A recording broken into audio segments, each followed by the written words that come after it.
नाज़रीन हिन वक्त मां मौजूद हाँ सिविल हॉस्पिटल जैक बाबा जे कार्डियो वार्ड में। हिते हिकु 19-20 सालनि जी हिकिड़ी नंढड़ी आहे माई पठाणी जे नाले सां, जंहिंखे गाटे टोड़ बुखार कल थियो हुयो। उन जा वारिसीन बि मूंसां गॾु बीठा आहिनि, उन्हनि खां पुछंदासीं त असल में हिननि जो मसइलो छा हुयो। चाचा सिंह ॿुधाइजो त नंढड़ी जो असल मसइलो छा आहे? असल में इहो आहे, कम खां निकितो रूंबी खां त चए पियो मुंहिंजी जान में सूरु आहे, पेरनि में सूरु आहे।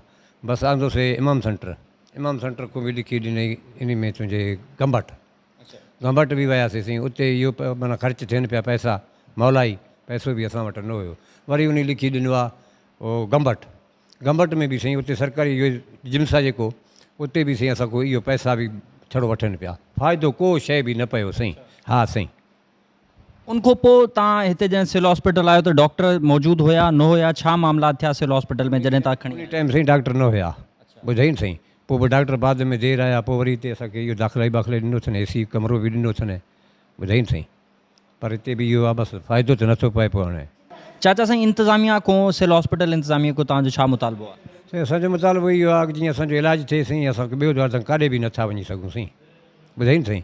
बाक़ी जेको सिलेंडर हुयोसीं राति बि असांखे न मिलियो, इहो बि हाणे सुबुह सां ज़ोर हले कंहिं बि इहो करायो, ॿुधाई न, हे सिलेंडर खणी आया।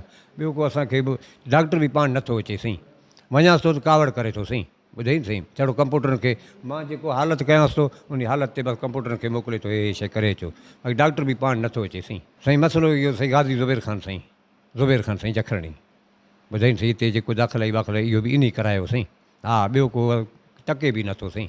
नाज़रीन पेशेंट जे वारसीन जूं तव्हां ॻाल्हियूं ॿुधियूं, हिननि जो ई चवणु आहे त असां जॾहिं हिते आयासीं त कोई बि सहूलियत न हुई। इहो बि गाज़ी ज़ुबैर ख़ान जखराणी जी मार्फत जॾहिं उन्हनि फ़ोन कई आहे, उन्हनि वटि सट कई आहे हिते, उन्हनि फ़ोनूं घुमायूं आहिनि, त तंहिंखां पोइ असांखे सहूलियात ॾिनियूं वयूं। उनखां पहिरियों त डॉक्टर बि हिते मौजूदु न हुयो, सिलेंडर बि मौजूदु न हुयो। लेकिन जॾहिं गाज़ी ख़ान साहब जॾहिं हिते राब्तो कयो आहे, कंहिंखे चव करे, उनखां पोइ असांखे सहूलियतूं ॾिनियूं वयूं आहिनि।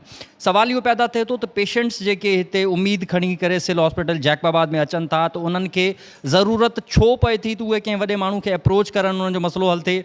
सिविल हॉस्पिटल लखें रुपयनि जी बजट जे बावजूदि बि सिविल हॉस्पिटल में मरीज़नि खे उहे फैसिलिटीज़ प्रोवाइड छो नथियूं कयूं वञनि। हीउ चाचो मूंसां गॾु बीठो आहे, चाचो इहा ॻाल्हि करे थो त मां डॉक्टर ॾे वञा थो त डॉक्टर मूंसां विड़े थो।